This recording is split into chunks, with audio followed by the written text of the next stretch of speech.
5 Live. Good morning, it's 9 o'clock. I'm Nicky Campbell. It's your call. The Kenya terror attack. Why would British people be involved? And what can we do to stop it from happening? From the information that we have, 2 or 3 Americans, and I think so far I've heard of 1 Brit. And the Brit was a British-born woman. Woman. And she's, I think, done this many times before. Well, that's the Kenya Foreign Minister Amina Mohammed telling America's PBS NewsHour she believes a British woman is one of those behind the siege. The Foreign Office here says it won't comment on these claims while investigations are ongoing. But our security correspondent Frank Gardner says there are British volunteers fighting for Al-Shabaab, the Somali Islamist group claiming responsibility for these attacks. Among the ranks of Al-Shabaab's volunteers in Somalia, up to 50 are believed to have come from Britain. The government here fears that some may eventually return to this country. So why would British people be involved? And what can we do to stop it from happening? You can call 0500 909 693. You can tweet us at BBC 5 Live. You're with 5 Live. Lots of conflicting reports as to whether British people were involved in this attack. In many of the newspapers, they named the so-called White Widow, Samantha Luthwaite. She may have been killed during the Nairobi siege. There's speculation about that. The Foreign Office will not confirm it whilst the investigation is ongoing, but apparently they are investigating it. Frank Gardner, our security correspondent, confirms a lot of British people are certainly involved in the group Al-Shabaab. So we're asking this morning, why? That's the simple question. What makes a British person want to join a group like this? And so you can call us 0500 909 693. We've got Osama Hassan, a senior researcher at the Quilliam Foundation, also an imam, formerly head of Islamic societies at several British universities. Osama, hi. Good morning, Nicky. Hi, and Alexander Miliagru as well, who's from the International Centre for the Study of Radicalisation at King's College. Hello. Morning. Morning. Now, Osama, there was a time in your life when you were a young man, you were radicalised. It could have been you. Tell us your mindset then. Well, as a teenager growing up in this country, I experienced a lot of racism in Britain and never felt totally British, although I enjoyed my time at school, etc. But I felt excluded from society in many ways. And so I was more attracted to radical Islam, which gave me a strong sense of identity, and even causes to fight for, which I actually did. As a 19-year-old undergraduate, I went off briefly to fight in Afghanistan against the communists backed by the Soviets there in 1990.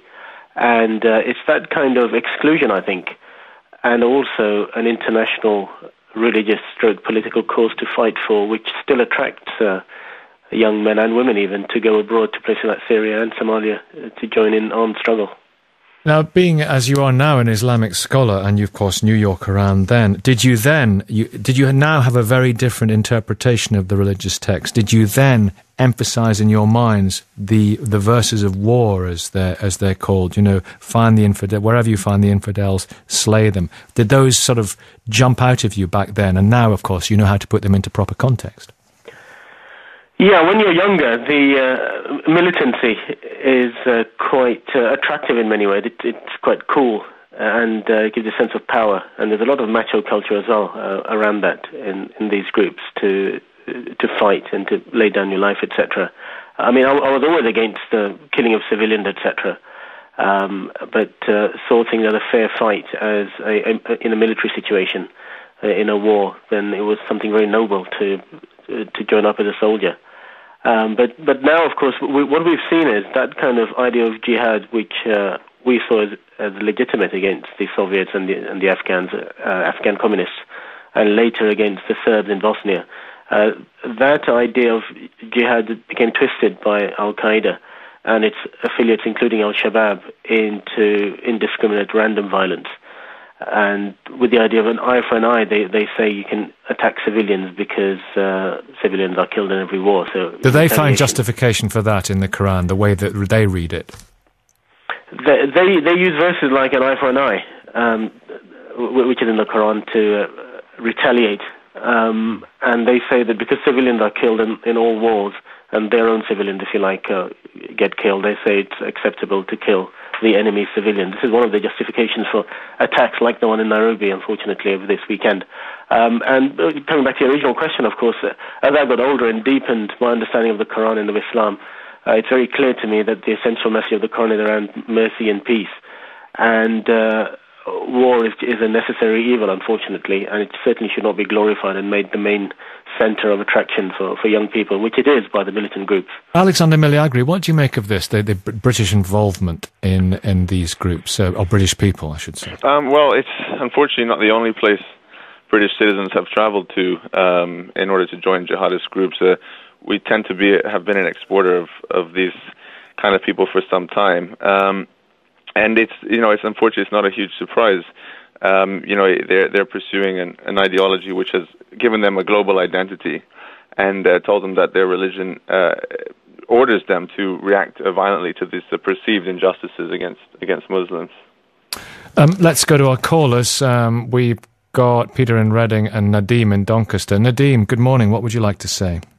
Yeah, Nicky, thank you. Well, the first thing I'd just say, just in terms of that quote, and I believe in the quote that Mahatma Gandhi once used, if you believe in an eye for an eye, it's you is blind and no one else. But the other point that I would just simply make is you could actually approach this almost three ways. The first thing is, there's a number of people, who've actually, if you like, perpetrated these terrorist activities. We look at 7/7, or we, for example, look at Nairobi, which potentially have British, if you like, born or if you like, naturalizations here. And what do you actually have? Do you have some kind of war on terror here, for example, to actually flush those people out? But I think the real shame in this is whenever we actually talk about terrorism, we actually use the word Islamic fundamentalism. So on one hand, we use the term fundamentalism, on the other hand, we actually use the word Islamic. And the fundamentalists almost kind of like using the Asbo tendency. It's a bit of a badge. It kind of like gives them some kind of legitimacy. We're actually doing this for Islam. The billions of Muslims up around the world are absolutely sick to the back of their teeth of this kind of language. And what we need to do is start actually separating the languages and actually talk about terrorism in its total criminality and actually really isolate it. But the other thing in a positive way we need to do, so that's if you like the media side, but the real positive thing we need to really open up our mosques, our community centres, start having councils, having meetings, start having much greater interaction. So if there is anybody who actually have any such criminal tendencies, we flush them out. The community start actually bringing, those people who kind of like want to kind of wave in another way, irrespective of what's going on in the world or wars or histories or whatever else. That nonsense needs to actually come out in the open so we can actually have full debates about it. So right at root causes, we're absolutely making those changes. We can actually talk about it after the war, after the atrocity. I mean, in Pakistan, in Peshawar, we've just had 70 people die.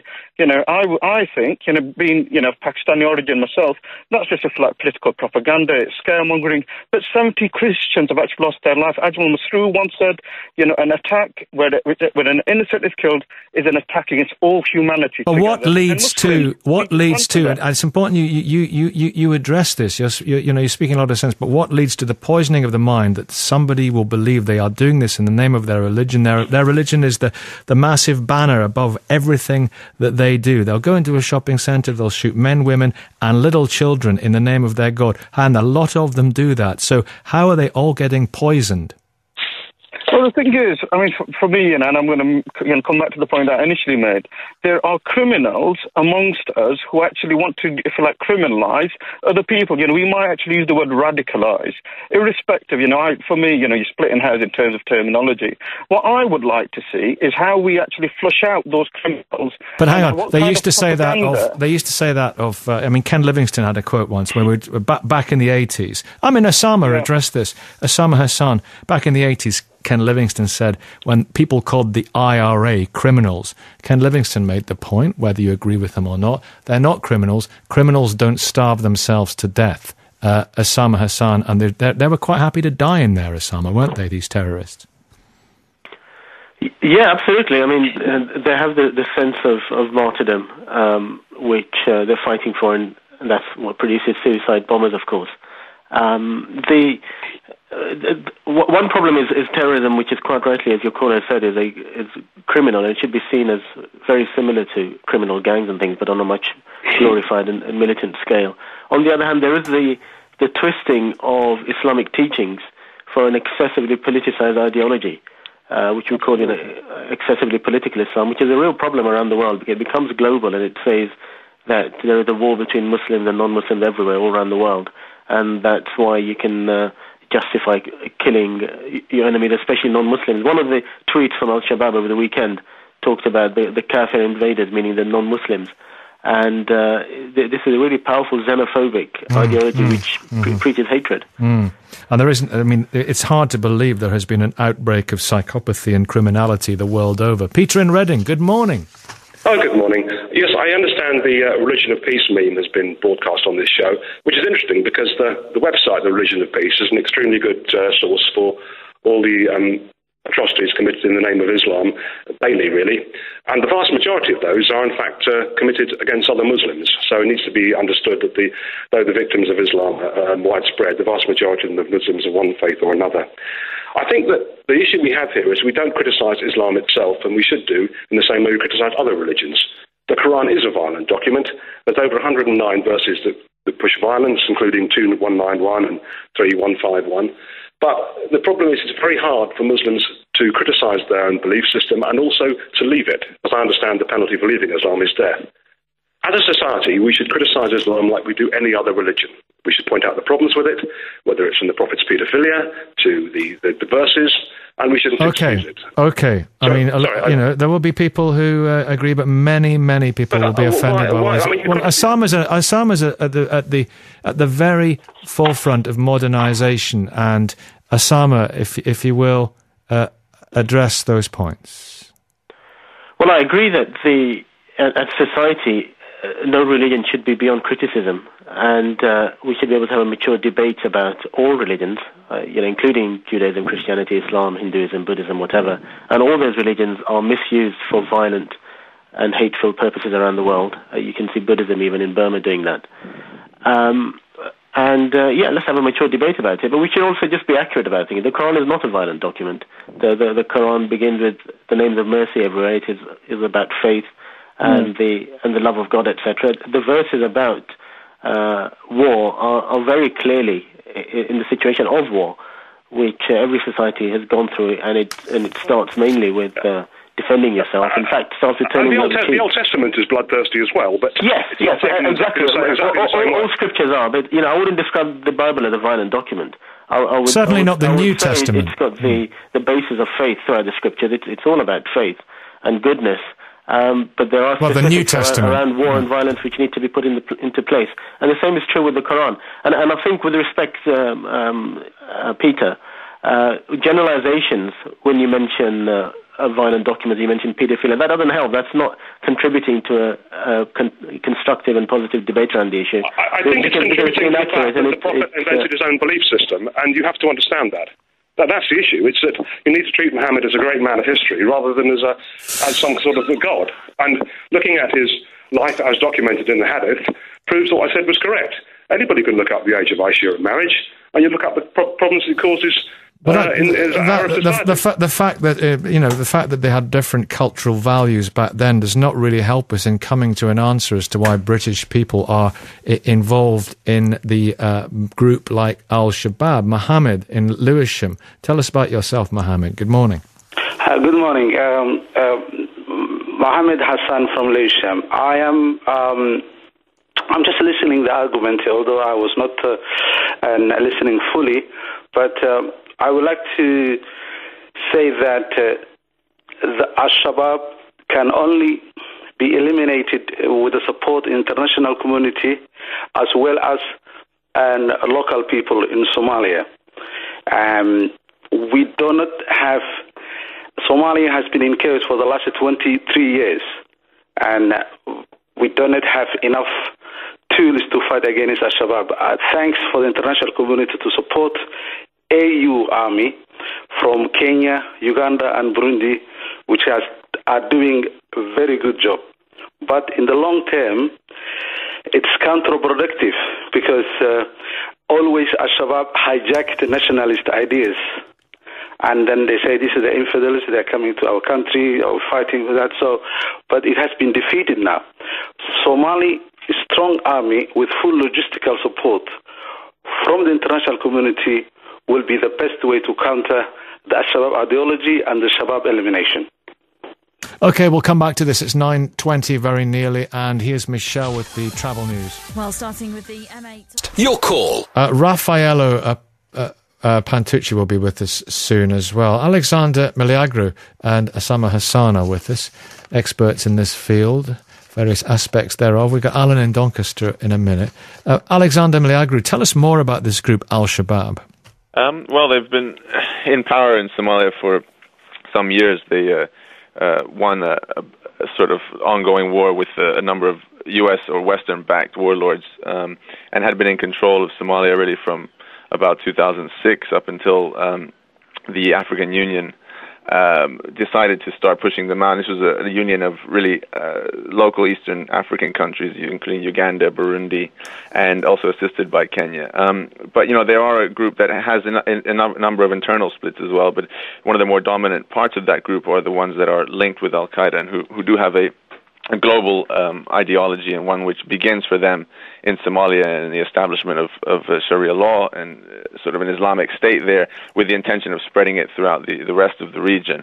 But there are also people in Al-Shabaab that are only interested in establishing Islamic Sharia in Somalia and only in Somalia. So there are those who are, jihadists who may come from elsewhere who believe in the whole thing as a worldwide struggle. Yes, and that's when we talk in the context of the foreign fighters that we were talking about, the British involvement. They're joining the global part of that group. But there's also a sort of regionalism or a localism about, what they call Islamism, that's concentrating on, Somalia. That's correct, yes. I see. Abdul in Leicester. Hello, Abdul. Goodbye, Abdul. Alan in Doncaster. Good morning, Alan. Good morning, Nicky. We're talking about how we stop British Muslims being radicalised. I think we need to wind the clock back to about 1955 when Muslims started to come to this country to work from Pakistan and the old empire. And look at photographs, look at images and video footage of them arriving and being in this country over the initial years. The men would dress in suits with jackets and ties. They would have short hair, cut back, and they would wear a moustache from time to time.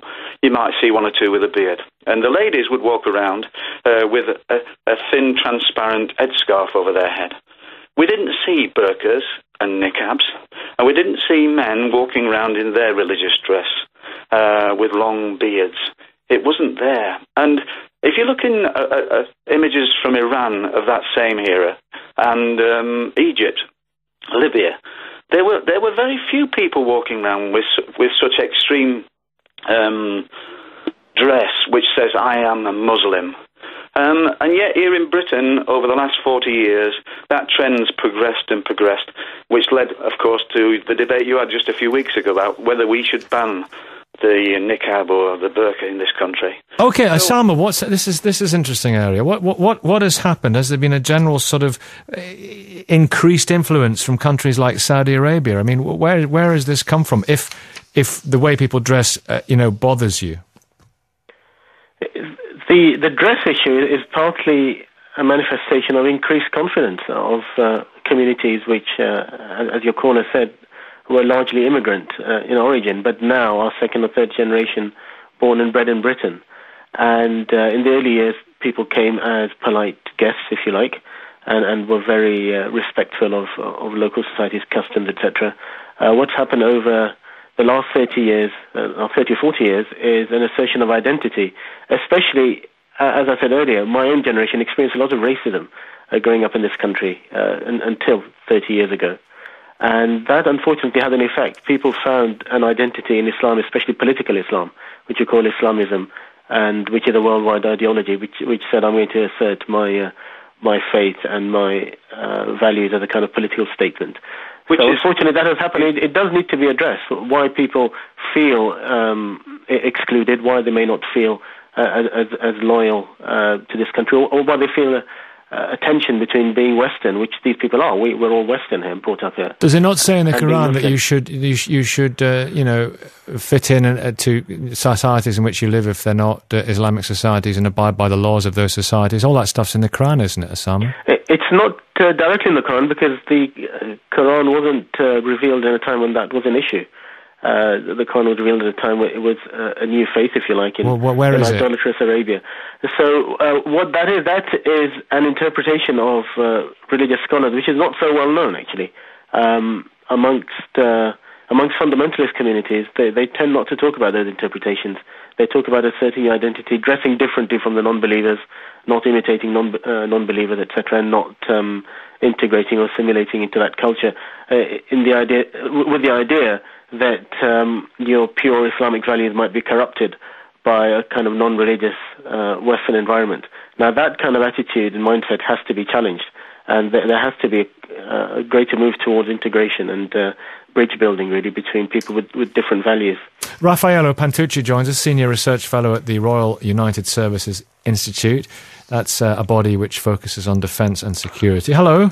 Hi, good morning. I think last time we spoke was standing in Woolwich yes. a while back. Good to talk to you again. Now, there's no clarity on this White Widow story yet, despite what the Kenyan politicians said, that there was a British woman involved. But what we do have clarity on from Frank Gardner, our security correspondent, and others, is that people from across the world are and have joined this group, Al-Shabaab. Why? Well, I mean, I think that Al-Shabaab has managed to portray itself as part of a sort of globalist movement. We've seen, from its historical origins, the sort of cell of East African Al-Qaeda members who sort of helped Shabaab in its sort of early days when it transformed from being one of the many factions that was part of the Islamic Courts Union into a different entity. These were individuals who had been to fight in Afghanistan in the past.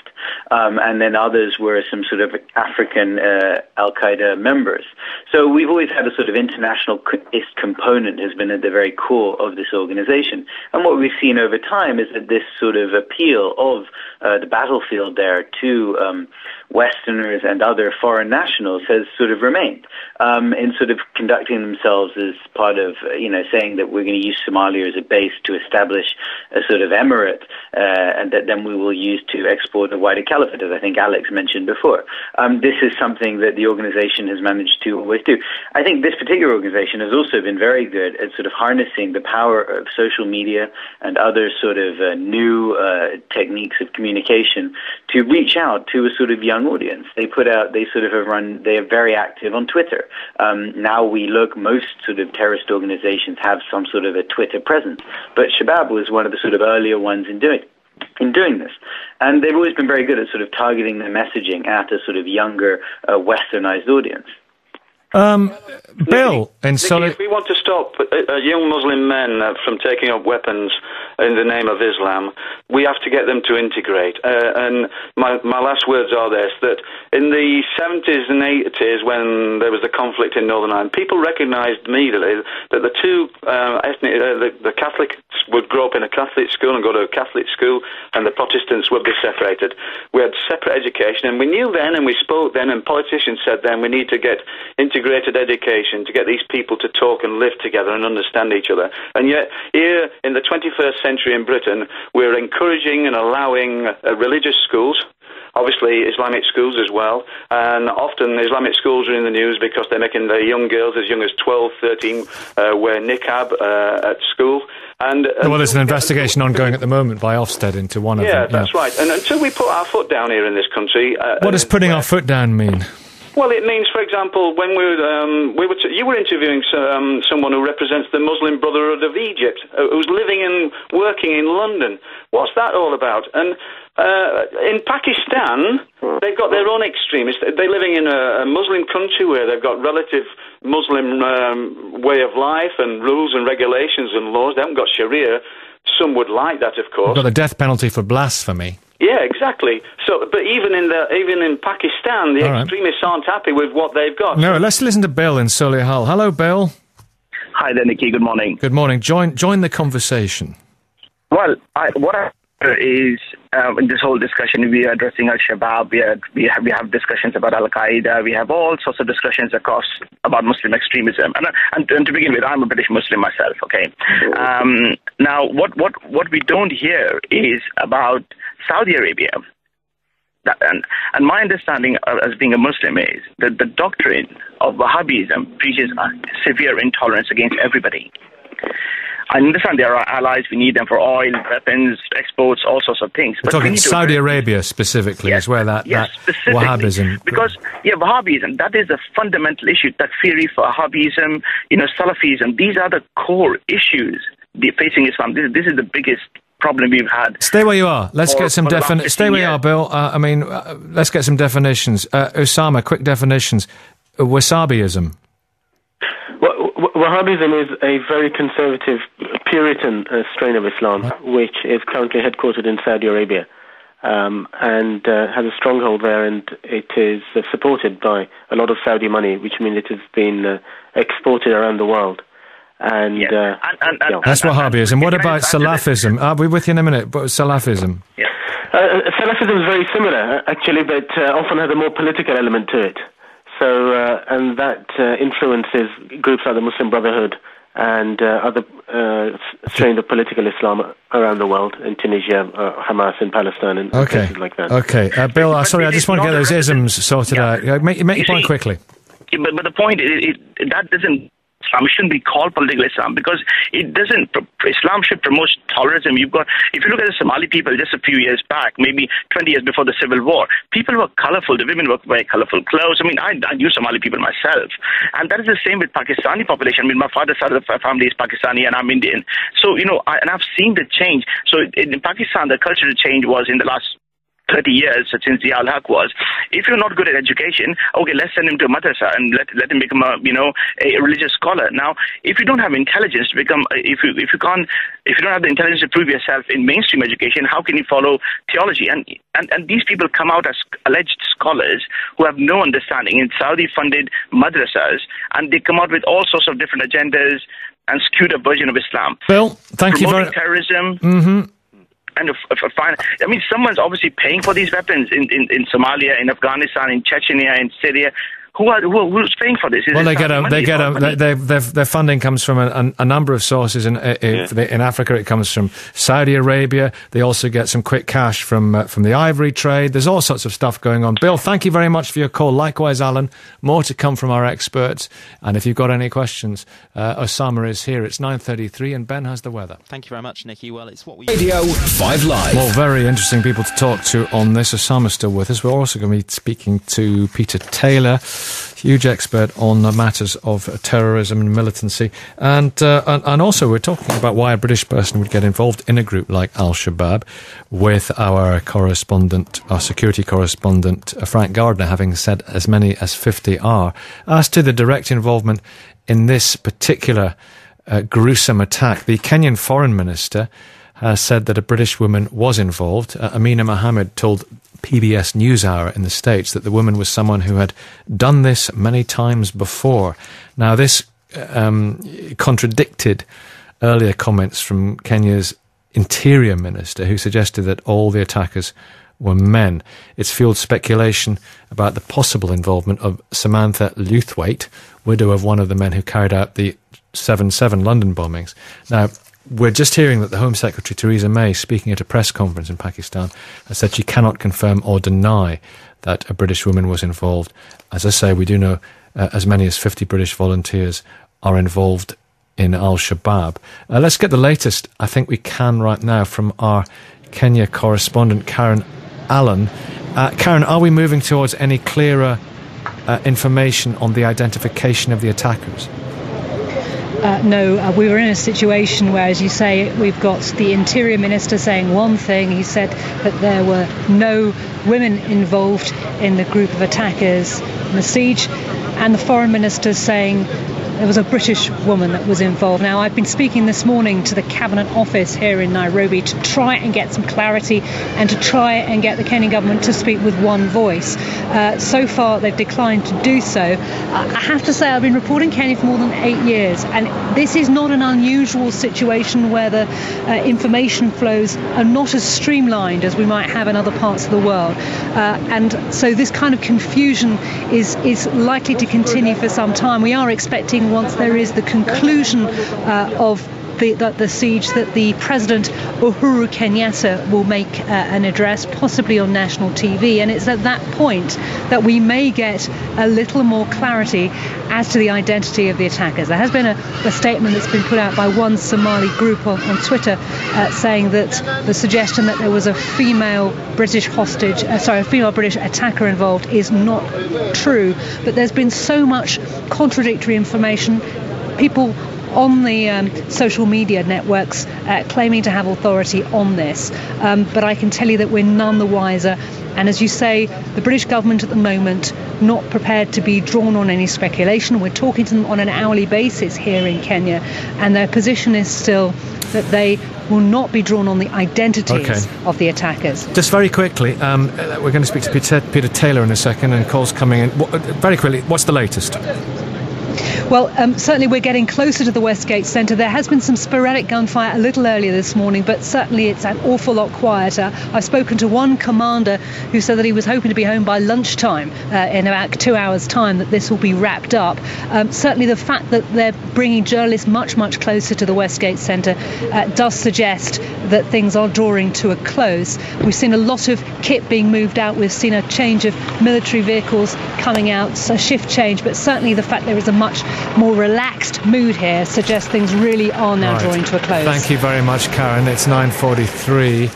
Thank you all for hanging on here. Peter Taylor. Hello, Peter. Hello, Nicky. Documentary maker, expert in terrorism and extremism, and I believe just back from Kenya. What do you know about this group? What are your thoughts on this situation? Well, I was looking at the way in which foreign would-be jihadis from the UK, from Europe and from America get to join Al-Shabaab. They don't just turn up at Mogadishu airport and say, take me to Al-Shabaab. The most common route is via Kenya. People go in sometimes on false passports, sometimes on their own passports, connect with radical mosques, radical preachers, one of whom I interviewed, who then put them into the pipeline, into the network that takes them from, usually from Mombasa up to the north of Kenya via the island of Lamu and various very remote offshore islands that we went to, where they take boats and they arrive in Somalia and join Al-Shabaab. I also interviewed a couple of former Al-Shabaab recruits who went through the network up through the pipeline into Somalia and then were so horrified and disillusioned at what they found that they tried to escape, but were warned in the most brutal way by being forced to watch the beheading of another potential deserter, but they managed to escape, and they talk about what it was like. But I was really looking at the process of radicalization, which is solidified once the would-be jihadis get into Kenya. That radicalization starts elsewhere back home, and the way in which they are then channeled into the pipeline that takes them into Somalia. A number of fascinating things there. I mean, you interviewed this radical preacher. What did he have to say? Well, it was one of the more astonishing interviews that I've done in my time, because he makes no bones about it. You expect him to say, it's all allegations. I have nothing to do with Al-Shabaab. I support Sharia law, but I'm not involved with terrorism. This particular person, Makaburi, is believed to be the prime motivator and mover in Kenya, in Mombasa, people who want to get into Somalia, get in touch with him or one of his associates.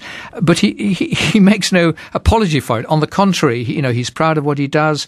He believes in Sharia law. He believes in what Al-Shabaab are trying to do, and he wants to see Sharia law not just in Kenya, but across Africa. And I think it's really interesting to get inside the mentality of this kind of person, who is perfectly charming, perfectly approachable, until you listen to what he says, and that's what shakes you. And this kind of Islam is alien to Somalia as well. And I just wonder, we know, there's been a huge piracy problem off the coast of Somalia. Do they have any financial links to that? They do indeed. And I did an interview with the naval commander who was in charge of the operation, the Kenyan operation, that went into Somalia and cleaned out, if that's the correct term, Al-Shabaab from Kismayo, which is the port near the border with Kenya. and he was talking about, I asked him about the connection between pirates and Al-Shabaab, and he said they're virtually interchangeable, and something like 50% of the ransom money that the pirates get goes to finance Al-Shabaab, and the links are very close, and they're almost interchangeable, is what he was saying. And this is for a forthcoming programme, is it? Yes, we were there doing a longer-term programme, and as it happened, we got this material on the pipeline radicalisation Al-Shabaab, which is germane to the current situation. So, Tom Giles, the editor of Panorama, decided that we should put this together and put it out as soon as possible, probably next week sometime. Very, very good. And so this just very quickly, have you heard talk of this White Widow Samantha Lewthwaite at all? I certainly have. In fact, I tried to interview Samantha Lewthwaite after the 7/7 bombings when I did a documentary about the bombings, and I was particularly interested in her because all the appearances were that at the time she strongly disapproved of what her husband had done, and she's quoted as saying, at the time, how these people could have turned him and poisoned his mind is dreadful. And I put in a request via Thames Valley Police, who were, would you believe, mentoring her or looking after her after she'd lost her husband, or after her husband had blown himself up and 26 other people on the tube. The answer was she didn't want to be interviewed. So what happened between then, if indeed she was reflecting what she really believed at the time about her husband's mind being poisoned, and what she is now. Now, whether or not she's part of the attack group in the Westgate shopping centre, we really do not know at this stage. No, we don't. But there's no doubt that something happened between then and now. And if she is a member of the group, and if she is still alive, then we will know. And I suspect one of the reasons why there's such lack of clarity, to use Karen Allen's word, is because they're not sure, and it may be that she's still alive, or they haven't got to the inner core of the hostage takers. We simply don't know. Okay, Peter, as ever, thank you very much indeed. Fascinating, that panorama's coming out. Everybody else, thank you very much for hanging on. Osama, I'll be with you, and our callers as well. Let's get some travel news from Michelle first of all. Well, an update on the westbound M8 between junctions. Your call. It's interesting. Fascinating there from Peter Taylor. Osama Hassan, that was really an interesting insight. And what struck me as well was, you're still with us, Osama, yes, right? Sure. Yeah. What struck me was when he said that a couple of members were so horrified and disillusioned that they tried to escape, and that comes down to the whole, having the smoke taken away from your eyes and seeing things as they are, standing back and seeing the wood from the trees. Sometimes it can be a very long process, can't it, Osama? Yes, absolutely. It's something we hear very often. Again, the parallels with the Taliban in Afghanistan are very clear, and Pakistan and Syria now. I had something similar. One of the things which led me away from political Islam was after the Afghan jihad, when the fighters there defeated the Soviets. There was supposed to be a glorious Islamic state which would build peace and be a beacon for the world and expand around the world. And of course, what happened next, after the communists fell in 92 and the Mujahideen, the jihadists, took over, they engaged in a civil war between 92 and 96, a vicious civil war, fighting each other for control of Afghanistan. That was the different jihadist groups. And that's one of the things which made me realize that, hold on, these groups are not as idealistic and pure as they claim. Once they're in power, they can be very brutal. And something similar happens with these militant groups all around the world, because they don't really reflect true faith. They are using it for political purposes. And so things do go wrong later. And a lot of people do see that, but often it's too late. And they're in a situation where they can't escape, for example, or they're executed for desertion. But it's a very important message that we need to promote to other people, to say, look, open your eyes before you go and join such a dangerous group. But on the other hand, it is very cool. The other thing which struck me about Peter Taylor was the idea of travelling to Kenya, which is a beautiful country, Mombasa on the coast, up to the island of Lamu to Somalia. That is a real adventure and very exhilarating for a young person who may have experienced racism or exclusion, say, in Western Europe. Yeah. And we have to fight that. The idealism, and very, very seductive along the way. Jerry in Sussex, Duali in Shepherd's Bush, thank you for hanging on. Jerry, what would you like to say? I would just like to say that the world should grow up, basically. This situation has occurred for many years. 63, 67, the shift of wars between Somalia and Kenya. it's banditry. And why did not the international community take seriously what was going on in the Horn of Africa with piracy and allow many, many billions of dollars to pass into the hands of these radical religious groups, and it's all come home to roost. Poor Kenya at that particular time, just recently has decided that they were not going to prosecute any more pirates on Kenyan shores. They were going to hand them over to the international community to deal with, and now they are reaping the disbenefits of an international community that has just swanned round that area and not dealt with it. They've not dealt with it. They'd had the opportunity many, many years ago to deal with it, and they haven't. And now it's arrived on our doorsteps. I was born in Kenya in '56.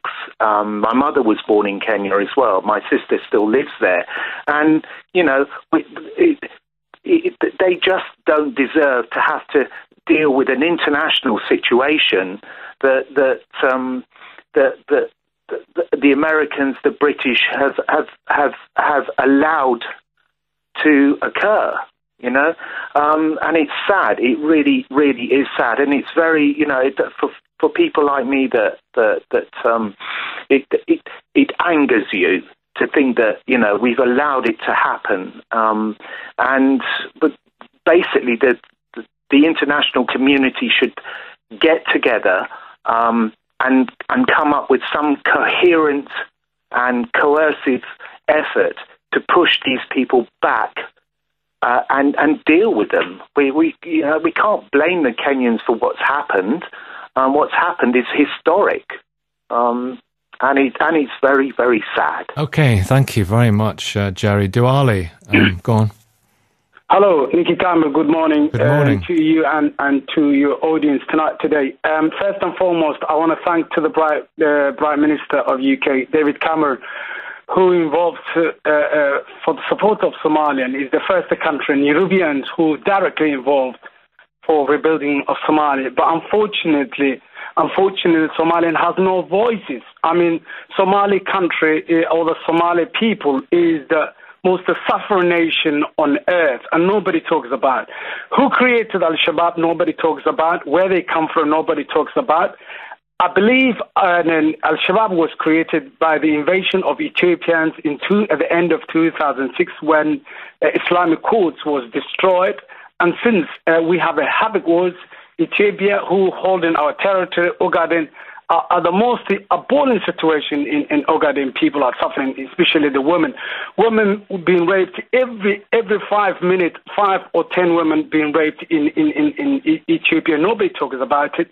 What the Kenyans have done so far in Somalia for the past 2 years. I mean, Kenyans were invaded the sovereign of Somalia October 18, 2011, and since being the killing by Somalians by air, by on earth, but nobody talks about. Nobody is giving coverage. Our people, they live in the most appalling situation. Our government in Somalia, in Mogadishu, does not have a proper army. Well, it has always had many problems, Somalia. I mean, Osama Hassan, when you get a lethal combination of extreme poverty, political instability, and also a good degree of ignorance, this is when a group like this flourishes, Osama, isn't it? Yes, absolutely. You have a very strong grievance narrative there, which is to say that we're in a desperate situation and the world doesn't care, but our immediate neighbours are part of a non-believing conspiracy to destroy our faith, etc. It's particularly bad in Somalia, In Afghanistan, there is a lot of grievance against foreign troops, but they're from Europe or America, the NATO troops. In Somalia, of course, people are strongly nationalists, and they don't like the fact that it's the immediate neighbours, Ethiopia, Eritrea, and Kenya, who sent troops in there. It's a bit like French and German soldiers in this country, for example. So there's a strong sense of anger at foreign influence in Somalia, and unfortunately Al-Shabaab are able to capitalize on that and recruit fighters, as I say, especially of Somali origin from Western Europe and America, but also worldwide ideologues, if you like, radical Islamists, because we know British Pakistanis, British Bangladeshis who've joined Al-Shabaab as well. Do you accept the idea that, which we hear from some people, that extreme groups like this are formed and young men are persuaded to come from these shores and join them because of the way that this country behaves? No. That's part of the issue is the whole grievance around foreign policy. I mean, I do believe that the more ethical our foreign policy is, the more we can mitigate these problems. Of course, the war in Iraq didn't help, and the pretext on which that war was waged, you lose any kind of propaganda battle against extremists who say, look at the Western government, they're hypocritical, if you like. And of course, the Iraq war inspired the 7/7 bombers. Okay. Well, we're going to have to leave it there, but Osama, thanks as ever for coming on and giving us your expertise. Have a very good day today. Thank you. Thank you. Thanks for all the calls as well. And, some awful stories coming out of Kenya. We've also had some astonishing tales of survival. Actually, I got a graze of the bullet on my head, on my forehead, so I guess he had specifically targeted my head. That's why I count myself totally lucky, because I only needed to move maybe half an inch and I wouldn't be here to talk this story. Well, that's Ben Mulwa, to whom I spoke earlier. You can hear the whole of the interview on the 5 Live website. And thank you very much for getting in touch this morning, everybody. You can carry on the debate on Facebook or at BBC 5 Live. Have a good day.